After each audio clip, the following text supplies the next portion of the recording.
उपमुख्यमंत्री सुनेत्रा पवार आज दिल्ली दौऱ्यावर अशी माहिती सूत्रांकडून कळते। एनडीए मधील काही महत्त्वाच्या नेत्यांची उद्या भेट घेणार अशी माहितीही सूत्रांकडून कळते।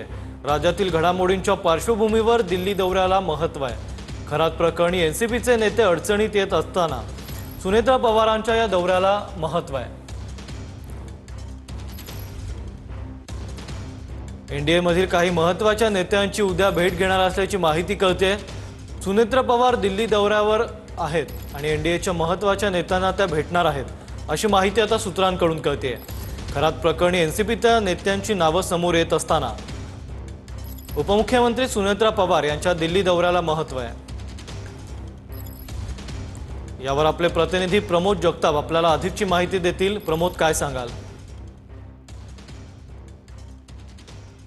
अभिलाष, खरं तर आज रात्रीच राज्याच्या उपमुख्यमंत्री सुनेत्रा पवार या राजधानी नवी दिल्लीमध्ये येत आहेत। साधारणतः 9 वाजण्याच्या दरम्यान आज रात्री त्या दिल्लीमध्ये पोहोचतील आणि उद्या त्या एनडीएतील काही घटक पक्षांच्या प्रमुख नेत्यांच्या भेटीगाठी घेण्याची शक्यता वर्तवली जाते। त्यात प्रामुख्याने जर सांगायला गेलं अभिलाष, तर केंद्रीय गृहमंत्री अमित शाह यांची त्या भेट घेऊ शकतात अशा पद्धतीची माहिती आहे। मात्र त्यावरती अद्यापपर्यंत दौरा जो आहे तो त्यांचा आलेला नाहीये। राज्यामध्ये ज्या पद्धतीनं अजित पवार यांच्या पक्षाच्या अनेक नेत्यांवरती अशोक खरात प्रकरणावरनं आरोप प्रत्यारोप होत आहेत, त्या पार्श्वभूमीवरती सुनेत्रा पवार यांचा होणारा हा दौरा जो आहे तो अत्यंत महत्त्वाचा आहे असं आपल्याला म्हणावं लागणार आहे। अभिलाष, उपमुख्यमंत्री पदाची शपथ घेतल्याच्या नंतर जी कर्टसी व्हिजिट असते ती व्हिजिट देण्यासाठी सुनेत्रा पवार दिल्लीमध्ये आलेल्या होत्या। मात्र त्यानंतर आता पहिल्यांदाच राजकीय मागच्या काही दिवसांपासून त्यांनी कारभार उपमुख्यमंत्री पदाचा हातात घेतल्याच्या नंतर त्यांची ही राजकीय भेट। नक्कीच धन्यवाद तुम्ही दिलेल्या सविस्तर माहितीबद्दल।